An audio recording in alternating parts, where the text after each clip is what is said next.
повысить МПК, кардиовыносливость, снижать уровень плохого холестерина и укреплять функцию эндотелия в ваших сосудах.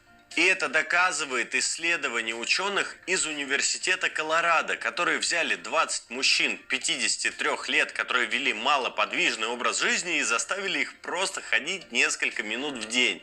И через 3 месяца их функция эндотелия и сосудов приблизилась к показателям людей, которые регулярно занимались физическими нагрузками. Поэтому спортом заниматься никогда не поздно, и при этом не изнуряя себя сильными физическими нагрузками, достаточно банальной ходьбы.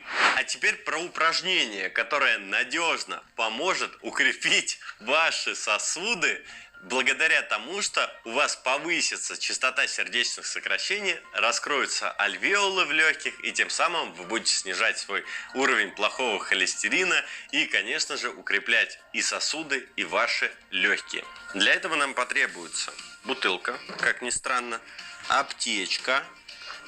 У меня есть вот такая аптечка замечательная, и ножницы. Итак, что надо сделать? Надо достать из аптечки вот такую штуку, которая называется система для капельного вливания. Мы берем ее, открываем. У кого нет такой системы, не расстраивайтесь, вам подойдет обычные соломинки для коктейлей. Итак, и отрезаем, примерно 40 сантиметров.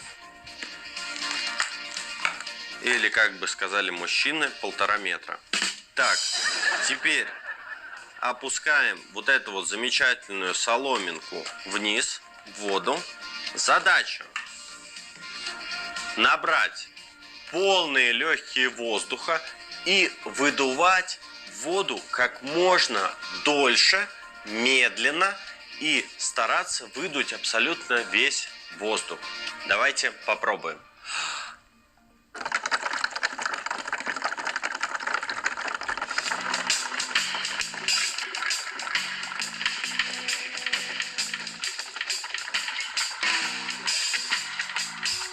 Вот таким вот образом нужно сделать несколько повторов. Это замечательная дыхательная гимнастика, кстати, с доказанной эффективностью. Мы ее применяли еще у людей с коронавирусной инфекцией для укрепления легких и профилактики тромбоза. Вот, нужно делать 5 подходов каждый день, и ваши сосуды будут укрепляться, и ваши легкие будут более выносливыми.